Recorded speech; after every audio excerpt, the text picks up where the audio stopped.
Good afternoon everyone. So today நம்ம இந்த செஷனில் பார்க்க போகிற கிளாஸ் என்ன அப்படின்னா மைக்ரோபயாலஜிக்கல் சர்வேலன்ஸ் இன் ஓடி.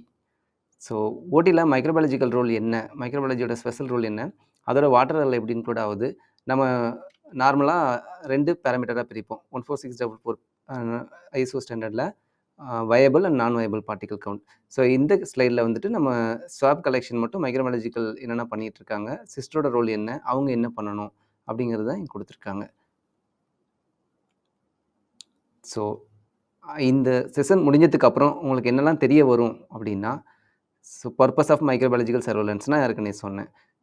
அந்த அது எப்படிலாம் நம்ம மானிட்டர் பண்ணணும், ஸோ என்னென்ன கன்சியூமபிள்லாம் ஓடியில் யூஸ் பண்ணுவாங்க, அதோட இம்பார்ட்டன்ஸ் என்ன, அண்ட் ஏர் மானிட்டரிங் அதான் வயபிள் அண்ட் நான் வயபிள்னு சொன்னேன். வயபிள்னால் மைக்ரோபயாலஜி பற்றி எல்லாமே, அண்ட் நான் வயபிள் பார்ட்டிக்கலில் தான் நம்ம ஏர் என்னென்ன பிளேட்டிங் மெத்தட் எடுக்கிறாங்க அதெல்லாம், அண்ட் ஓடி சர்ஃபேஸ் மெத்தட் கலெக்ஷன் எப்படி பண்ணுறோம் அப்படிங்கிறது, and all over. So containment free ஏரியாவுக்கு ஸ்டெரிலைசேஷன் மானிட்டரிங் என்ன பண்ணுறோம், இது எல்லாமே நம்ம இதிலேருந்து தெரிஞ்சுப்போம். இது ஆப்ஜெக்டிவாக கொடுத்துருக்காங்க. ஸோ ஃபர்தராக நம்ம நெக்ஸ்ட் என்ன ஸ்லைட் பார்க்க போகிறோம் அப்படின்னா, பர்பஸ் ஆஃப் மைக்ரோபயாலஜிக்கல் சர்வேலன்ஸில் ஸோ நம்ம என்ன ஃபஸ்ட்டு பண்ணணும் அப்படிங்கிறது தான் இங்கே கொடுத்துருக்காங்க. இதெல்லாம் வந்து நம்ம கரெக்டாக இருந்தால், இதெல்லாம் உறுதிப்படுத்தியிருந்தா, இதெல்லாம் என்ஷூர் பண்ணியிருந்தா, ஸோ நமக்கு ஓடி வந்து கண்டெய்ன்மெண்ட் ஃப்ரீயாக இருக்கும். அப்படி பண்ணால் ஸோ அதை நம்ம எந்த மாதிரி இன்ஃப்ளமேஷன் மூலமாக ப்ரிவென்ட் பண்ண முடியும் அப்படிங்கிறத இங்கே போட்டிருக்காங்க. ஸோ நீங்கள் கேள்விப்பட்டிருப்பீங்க, போஸ்ட் ஆப்ரேட்டிவ் காம்ப்ளிகேஷனில் எசென்ஷியல் ஒன்று endophthalmitis. So what is endophthalmitis அப்படின்னா, endo so inside the eye, இந்த சேம்பரில் ஆன்டீரியர் சேம்பரில், ஆப்தால்னா ஆப்தால்மிக், ஐட்டிஸ்னா இன்ஃப்ளமேஷன். ஸோ போஸ்ட் ஆப்ரேட்டிவ் காம்ப்ளிகேஷனில் தெர் ஆர் 2 கைண்ட்ஸ். பாக்டீரியா மூலமாக, அதாவது மைக்ரோபயாலஜிக்கல் மூலமாக கஸ் பண்ணியிருந்தால் அதை நம்ம எண்டோப்தால்மைட்டிஸ்னு சொல்லுவோம்.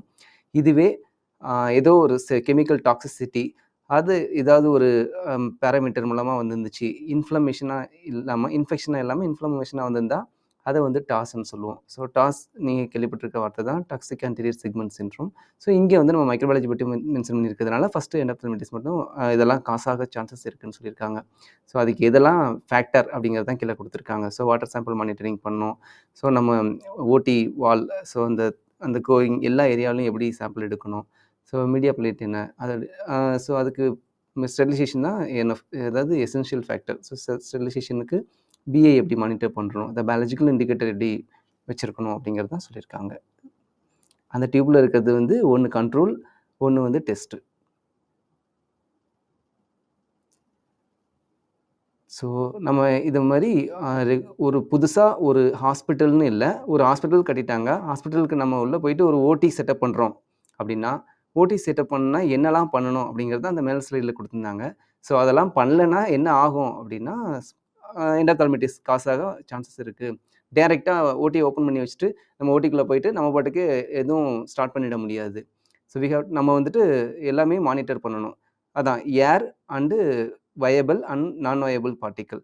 So all the viable particles அப்படின்னா லிவிங் ஆர்கானிசம் தான் மைக்ரோபயாலஜிக்கல் பேராமீட்டர்.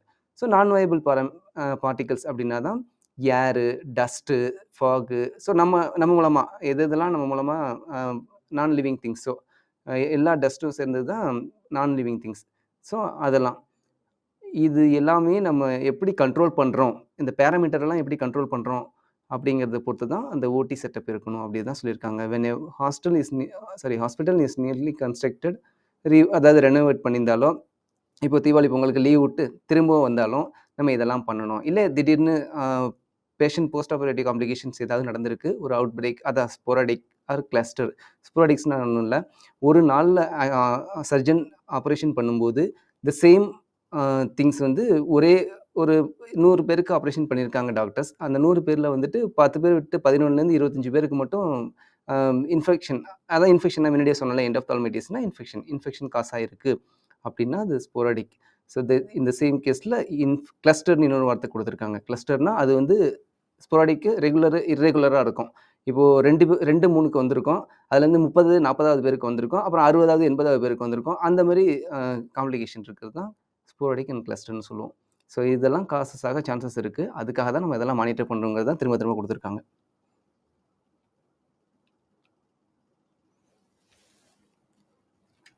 ஸோ ஸோ அந்த ரெக்வெஸ்ட் டைட்டில் மட்டும் மேலே கொடுத்துருக்காங்க. என்ன மைக்ரோபயாலஜிக்கல் சர்வேல் அப்படின்ட்டு. நம்ம இதில இதில என்ன குடுத்துருக்காங்கன்னா, உங்களுக்கு தெரிஞ்சிருக்கும். ஒரு மைக்ரோபயாலஜி லேப்ல என்ன பண்ணுவாங்க? ஸோ பிளேட்டிங் எப்படி மீடியா ப்ரிப்பேர் பண்ணுவாங்க? மீடியா ப்ரிப்பேர் பண்ணிட்டு என்ன மீடியா யூஸ் பண்ணுவாங்க? ஸோ அந்த மீடியாவுக்கு என்னென்ன நெசசரி பேராமீட்டர் அதெல்லாம் இங்க மென்ஷன் பண்ணியிருக்காங்க. ஃபார் அன் எக்ஸாம்பிள் எஸ்சிடிஎம் குடுத்துருக்காங்க. ஸோ நெறையா ஆர்கானிசம் நெறையா மீடியா நமக்கு இருக்கு. வாட்டருக்குன்னா பிசிஏ மீடியா யூஸ் பண்ணுவோம். இங்க ஏன் எஸ்சிடிஎம் யூஸ் பண்றோம் அப்படின்னா, சிம்பிள் நம்ம நார்மலா சாதாரண media specified media enrichment specified media. Normal மீடியாவுல தூக்கி போட்டா, அந்த ஆர்கானிசம் வந்து குரோத் இருக்காது. ஸோ நல்லா தான் இருக்கு. ஓகே அப்படின்னு சொல்லிடுவாங்க. எஸ்சிடிஎம்ல போட்டா, எஸ்சிடிஎம் வந்து அந்த குரோத்த வந்து எனேபிள் பண்ணி காமிக்கும். ஸோ ரொம்ப செல் டேமேஜ்டு கல்ச்சர் ஏதாவது இருந்துச்சுன்னா வாட்டர்ல, அது வந்து எனேபிள் பண்ணி காமிக்கும். நான் ஏற்கனவே யூனிட்ல ஆர்ஓ கிளாஸ் எடுக்கும்போது சொல்லியிருக்கேன். ஆர்ஓ ப்ராசஸ்ல ரா வாட்டர்லேருந்து ஆர்ஓ எண்ட் வரைக்கும் வரும்போது, ஒவ்வொரு மெம்பரேன தாண்டி ஆர்கானிசம் வந்துரும். ஆர்கானிசம் உயிரோட வராது. அதோட செல் வால் மெம்பரேன் உடைஞ்சு வந்துரும். But it capable to grow. இது திரும்பவும் அதாவது வளர்றதுக்கு வாய்ப்பு இருக்கு. எங்க அப்படின்னா, அதுக்கான சூழல்ல. அதான் நம்ம இதில கண்காணிக்காம விட்டுட்டோம் அப்படின்னா, அது பேஷண்ட் மேல போய் இன்ஃபெக்ஷன் ஆயிடும். ஸோ அது ஃபர்தரா ப்ராப்ளம் ஆயிடும். அதுக்காக தான் எஸ்சிடிஎம் மீடியா ஸ்பெஷலா எடுத்துக்கிறோம். ஸோ ராபர்ட்சன் குக்டு மீடியா வந்து அதான் அந்த மீட் மீடியாங்கிறது வந்து எதுக்காக அது அகர் மீடியா அப்படின்னா, நம்ம ஸ்வாப் கலெக்ஷனுக்காக உள்ளது. ஸோ அந்த என்னென்ன பேராமீட்டர் குடுத்துருக்காங்க அப்படிங்கிறத போட்டிருக்காங்க. இதுவரைக்கும் ஏதாவது டவுட் இருந்தா கேளுங்க. நான் நெக்ஸ்ட் ஸ்லைட் போறேன். ஸோ பயாலஜிக்கல் இண்டிகேட்டர் எதுக்கு அப்படின்னா, ஸ்டெரிலைசருக்கு, ஸ்டெரிலைசர் மானிட்டரிங்க்கு.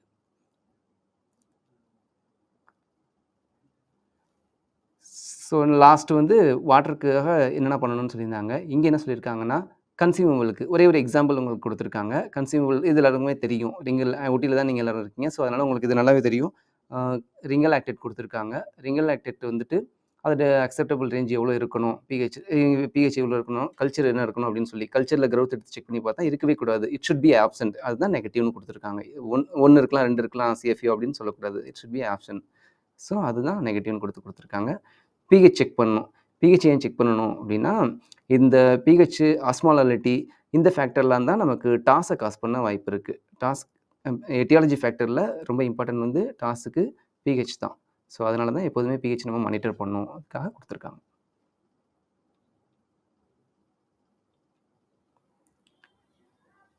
ஸோ நம்ம இங்க வாட்டர் பார்க்குறோம். வாட்டர் எப்படி பார்க்குறாங்கன்னா, ம் மைக்ரோபயாலஜிக்கல் டெஸ்ட் வந்து மந்த்லி ட்வைஸ் எடுப்பாங்க. ஸோ ஒரே 2 ஒரு மாசத்துக்கு 2 சாம்பிள் எடுக்குறாங்கன்னா, ஸோ ஃபர்ஸ்ட்டு 7 டேஸ் வச்சு மானிட்டர் பண்ணுவோம். 7 டேஸ்லேருந்து அடுத்த 7 டேஸ்ல கல்ச்சர் குரோத் ஆயிருக்கும். இதில இல்லன்னு வந்துச்சுன்னா, அடுத்த 15 டேஸ்ல அது 10த் டேல போய் நம்ம எடுத்தோம்னு வச்சுக்கங்களேன், ஏற்கனவே இல்லன்னு தான் இருக்கும். அது அடுத்த 3வது நாள்ல திரும்பவும் இல்லன்னு தான் காட்டும். அதனால தான் அந்த ஃப்ரீக்வன்சி வந்து 15 டேஸ் வச்சிருப்பாங்க. 15 டேஸ்க்கு ஒரு தடவ sample collection water sample collection எடுத்து வாட்டர் எடுத்து பார்ப்பாங்க. இதுக்கு லிமிட் குடுத்துருக்காங்க. எவ்வளோ எடுக்கணும்? எவ்வளோ சாம்பிள் எடுக்கணும்? அப்படிங்கிறத இங்க குடுத்துருக்காங்க. ஸோ ஒரு 100 எம்எல் டியூப் எடுத்துட்டு அது 3/4 வால்யூம் அதாவது 50 எம்எல் நம்ம யூஸ் பண்ற வால்யூம் வந்து ஜஸ்ட் 1 எம்எல் தான் எடுத்துப்போம். But standard sample collection method வந்து 30 எம்எல் வரைக்கும் எடுத்து வச்சிருக்காங்க. அண்டு ஸோ அது வரைக்கும் உங்களோட ரூல்.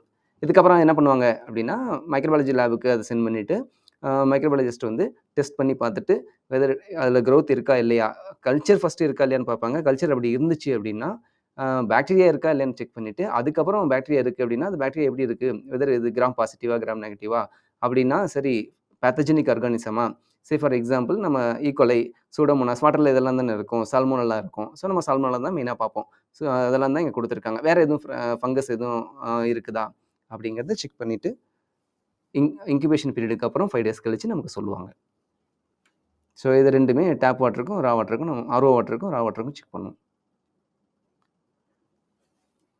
ஸோ இதுவரைக்கும் நம்ம மேல பார்த்தது வந்து மைக்ரோபயாலஜிக்கல் பாராமீட்டர். நான் சொன்னேன்ல லிவிங் அண்ட் நான் லிவிங். அதாவது வயபிள் அண்ட் நான் வயபிள் பார்ட்டிகிள். ஸோ அந்த வயபிள் பார்ட்டிகிள்ல உள்ளது தான் மைக்ரோபயாலஜி டெஸ்டிங் எல்லாமே வந்துரும். இப்போ நான் வயபிள் பார்ட்டிகிள் எப்படி நம்ம மானிட்டரிங் பண்ண முடியும்? அப்படின்னா இந்த மெத்தட்லாம். ஸோ செட்டில் ஏர் பிளேட் அதாவது ஏருக்கு உள்ள மெத்தட் தான் வந்து settle plate method. So sample வச்சுட்டு 30 மினிட்ஸ். ஸோ 30 மினிட்ஸ் அந்த ரூம்ல பிளேட்ட மட்டும் வச்சுட்டு அந்த டைம்ல அதாவது ஓடில இப்போ 4 கார்னர் இருக்கு அப்படின்னா, 4 கார்னர்ல நம்ம ஏற்கனவே இந்த ரூமோட இடத்துக்கு தகுந்த மாரி நம்ம மெஷர் பண்ணி வச்சுப்போம். எங்க பிளேட் வைக்கணும் அப்படின்னு.